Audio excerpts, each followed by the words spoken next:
అండి, అందరికీ good morning. అందరూ ఎలా ఉన్నారు? బాగున్నారా? బయటంతా తూడ్చి ఈ విధంగా అయితే ముగ్గైతే వేసేసుకున్నానండి. బయట వాతావరణం చల్లగా ఉంది. టైం వచ్చేసి 6 అయింది. నైట్ వర్షం పడింది. చల్లగా ఉంది వాతావరణం మొత్తం.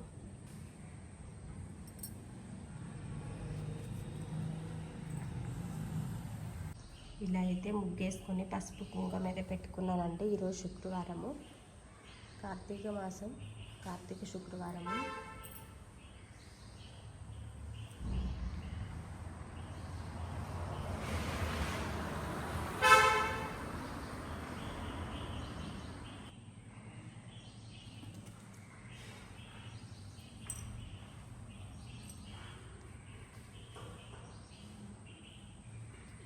తులసి చెట్టుకి అయితే పూజ అయితే చేసుకున్నానండి.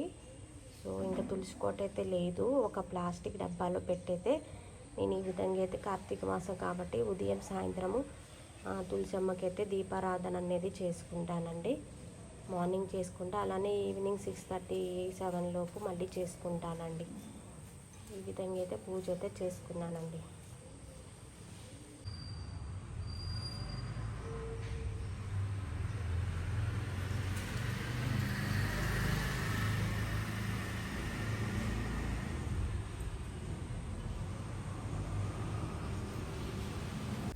ఇంట్లో కూడా పూజా కార్యక్రమం అయితే చేసుకున్నానండి.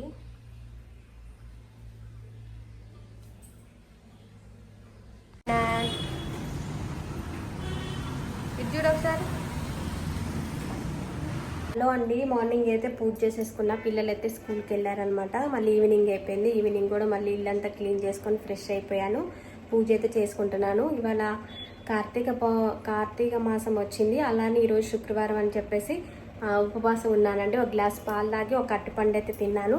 ఇప్పుడు ఈవినింగ్ అయింది, ఫ్రెష్ అయిపోయి మళ్ళీ పూజ చేసుకున్నామని చెప్పేసి వంట అయితే ప్రిపేర్ ఈవినింగ్ అయిపోయింది. గ్యాస్ అంతా క్లీన్ చేసుకొని అమ్మవారికి పాలు అయితే పొంగిస్తున్నానండి. సో చక్కగా పాలు అయితే పొంగాయి.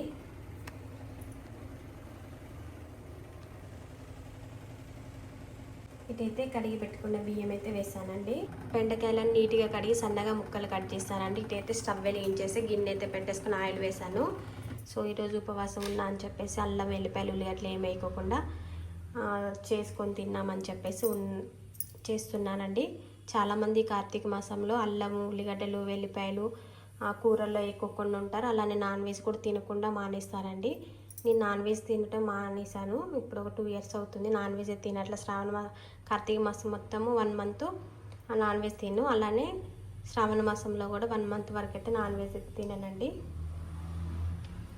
సో ఈరోజైతే ఇక నార్మల్గా అయితే అల్లం, వెల్లిపాయలు, ఉల్లిగడ్డలు వేయకుండానే వండుతారు. స్వాములకు కూడా ఇప్పుడు కార్తీక మాసంలో కాబట్టి స్వాములు కూడా చాలామంది మాలలు వేసుకుంటారు కాబట్టి ఉల్లిగడ్డ, అల్లం, వెల్లిపాయలు వేయిపోయినా కూడా, ధనియాల పొడి ఏమి వేయిపోయినా కూడా కూరలు భలే టేస్ట్ ఉంటాయండి. ఈరోజు అయితే బెండకాయ కూర పచ్చిమిరపకాయలు కారం వేసి చేస్తున్నాను. ఇటైతే ఆయిల్ వేసేసానండి. ఆయిల్ కూడా వేయడం, పచ్చిమిరపకాయలు కూడా ఒక 15 దాకా తీసుకొని కడిగి పెట్టేసుకున్నాను. మిక్సీ అయితే పట్టాలి. ఒకసారి అయితే కలుపుకోవాలండి. అలానే శనివారం కూడా నేను ఇంతకుముందు 7 శనివారాల వ్రతం చేసుకునేదాన్ని. సో ఇప్పుడు మేము 3 అయిపోయాం కాబట్టి అప్పుడు మేము ఇల్లు కొనుక్కున్న తర్వాత 1 మంత్కి ఒకసారి చేస్తాను. స్వామివారి మొక్కుకొని 1 మంత్కి ఒకసారి చేసుకుంటానండి 7 శనివారాల వ్రతము. డే మొత్తం ఉపవాసం ఉండి బియ్యం పిండితో ప్రమిదలు చేసేసుకుని ఇక ఉపవాసం ఉండాలి. మధ్యాహ్నం నిద్రపోకూడదు. అలానే ఈవినింగ్ టైంలో చుక్కలు చూసేసి పూజ చేసుకొని అన్నం తింటామండి. కిందే పండుకుంటాము, బెడ్ మీద కాకుండా మ్యాట్ వేసుకొని పండుకుంటాం అనమాట. ఇక్కడైతే బెండకాయ ముక్కలైతే వేసాను. మళ్ళీ స్టార్ట్ చేద్దాం అనుకుంటున్నాను 7 శనివారం వ్రతం కూడా.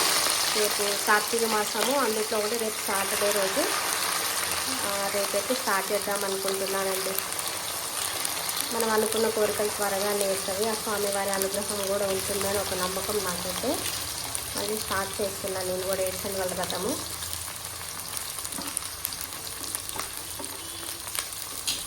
బియ్యం పిండి ఉంటుంది కండి, దాంట్లో కొంచెము ఆవు పాలు వేసి, కొంచెం బెల్లము, అరటిపండు గుజ్జు వేసి చపాతీ పిండిలాగా కలుపుకొని ప్రమిదలు చేసుకోవాలి. ప్రమిదలు చేసి తెలుసు అంటే గంధంతో నామాలు పెట్టేసి ఆవు నెయ్యి వేసి 7 ఒత్తులు కలిపి ఒక ఒత్తుగా చేసేసి మన వెంకటేశ్వర స్వామికి శనివారం వాళ్ళ మట్టి బియ్య పిండి ప్రమిదలు చేసి వెలిగించిన చాలా మంచిది. అలానే మనము నార్మల్గా శుక్రవారం రోజు కూడా అమ్మవారికి కూడా బియ్య పిండి ప్రమిద చేసుకొని వెలిగించుకోవచ్చు. శనివారం రోజు శనివారం వ్రతం చేసుకున్న వాళ్ళు కూడా బియ్య పిండి ప్రమిద చేసి వెలిగిస్తారు. నార్మల్ టైంలో కూడా బియ్య పిండి ప్రమిద చేసి వెలిగిస్తే చాలా మంచిదండి. ఇప్పుడైతే నిమ్మకాయ పులిహోర కూడా చేస్తున్నానండి. రైస్ అయితే అటు పక్కన పెట్టే రైస్ అయితే ఉడుకుతుంది. వీటైతే బెండకాయ కూర అయితే అవుతుందన్నమాట. ఇటైతే పాలు పొంగాయి మంచిగా, దీంట్లో రైస్ వేసాను, ఉడుకుతుంది పరవన్నం కూడా. ఒక అరకప్పు బెల్లం తురిగి పెట్టుకున్నానండి. నేనైతే ఒక అరకప్పు బియ్యమే వేసానండి. కొన్నే వేసాను. చిక్కడి పాలు పోసి మనం వండటం వల్ల గిన్నె నిండా ఉడికిద్దండి. బియ్యం కూడా మన పాయసం చేసుకోవాలనుకున్నప్పుడు బియ్యం కూడా ఒక పావు గంట సేపు నానబెడితే త్వరగా ఉడుకుతుంది, పరవన్నం కూడా వదిలవుతుంది. బెండకాయ ముక్కలన్నీ మగ్గాయండి. ఇప్పుడైతే దీంట్లో ఒక అర స్పూన్ అయితే పసుపు అయితే వేసుకోవాలండి. వేసుకొని కలుపుకోవాలి. ఈ చీర నేను మొన్న అమ్మవారికి పెట్టుకున్నానండి, కనకదుర్గ అమ్మవారికి ఈ చీర పెట్టుకున్నాను అనమాట. సో అయ్యగారు చెప్పారు, శుక్రవారం అమ్మవారికి పెట్టిన చీర శుక్రవారం రోజు కట్టుకో, గాజులు కూడా వేసుకో, చీర కూడా కట్టుకో అన్నారు. సో అందుకని ఈరోజు శుక్రవారం అని చెప్పేసి అమ్మవారికి పెట్టిన గాజులు, మెరూన్ కలర్ గాజులు, అలానే శారీ కూడా కట్టుకున్నానండి.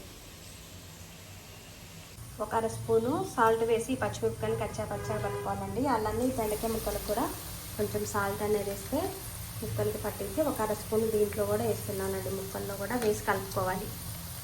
పచ్చిమిరపకాయలు పేస్ట్ వేస్తే పట్టి వేసానండి. ఒకసారి కలుపుకోవటమే. మీరు కావాలంటే ఉల్లిగడ్డ వేసుకోవచ్చు, తాలింపు గింజలు కూడా వేసుకోవచ్చు. నేను ఇవాళ వద్దనుకున్నానండి, ఉపవాసం ఉన్నా కదా కార్తీక మాసంలో అని చెప్పేసి ఉల్లిగడ్డ, అల్లం, ఎల్లిపాయలు ఏం లేకుండా గట్టిగా పచ్చిమిరపకాయలు కారం వేసి బెండకాయ కూర అయితే చేసుకున్నానండి.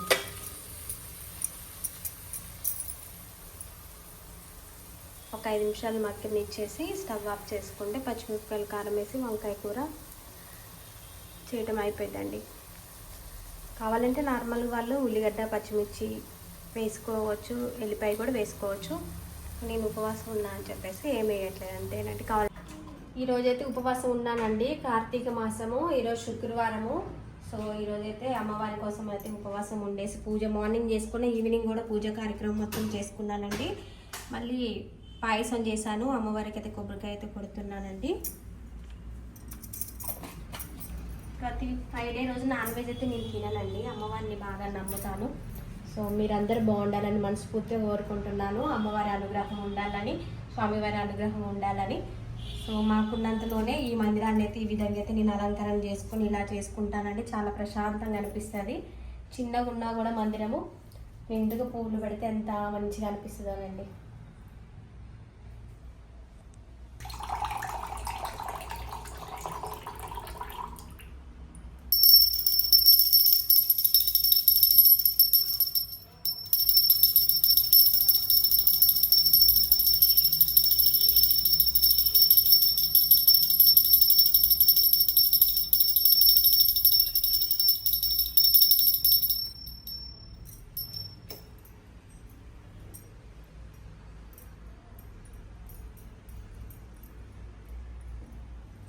సో మీరందరూ బాగుండాలని మనస్ఫూర్తిగా కోరుకుంటున్నానండి.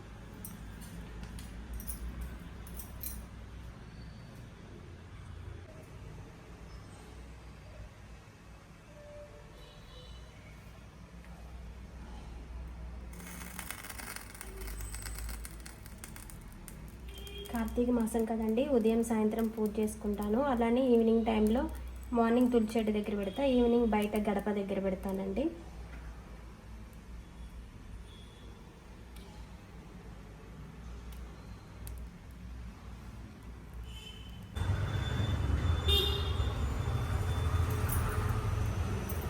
బయటలో అయితే సవా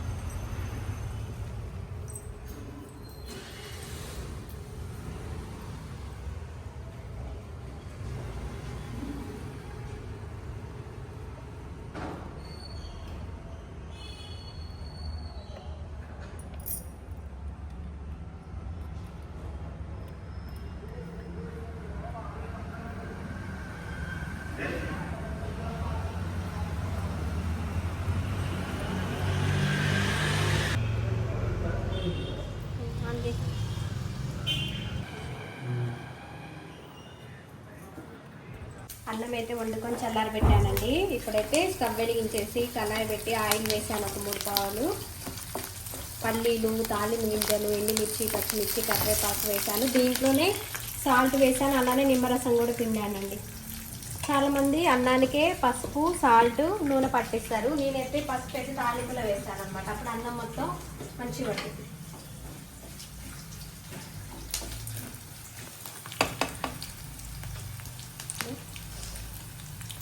ఒక స్పూన్ పసుపు వేస్తున్నానండి. పసుపు వేసి కలుపుకోవాలి.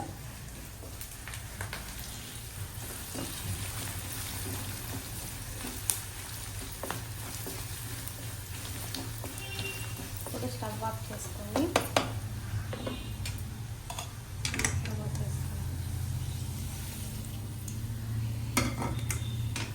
కొంచెం చల్లారి పెట్టుకొని కలుపుకోండి.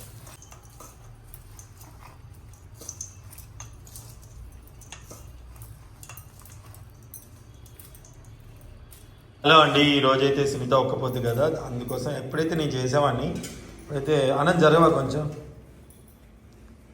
ఇప్పుడు పాయసం, అట్టిపండు, పులిహోర,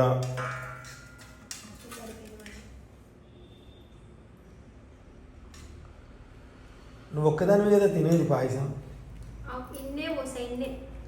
అదే అంటది ఎప్పుడన్నా. వీడియో తీయాలి అసలు ఈసారి నుంచి. అమ్మ అనేది అబద్ధం అని నిజమో తెలుస్తుంది. 5 పిరికలు అంట మరి. ఓకే సరే పర్లేదులే. అది కూర కూడా పెట్టేసుకో పక్కన, అన్ని కూరలు. ఇంకా ఉల్లిపాయ లేకుండా బెండకాయ కూర చేసుకుంది.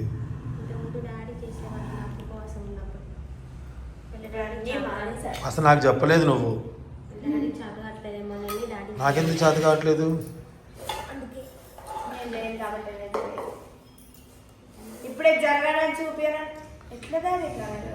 కాళ్ళు అక్కడ కాళ్ళు వస్తున్నాయి, జరిగినా అన్న.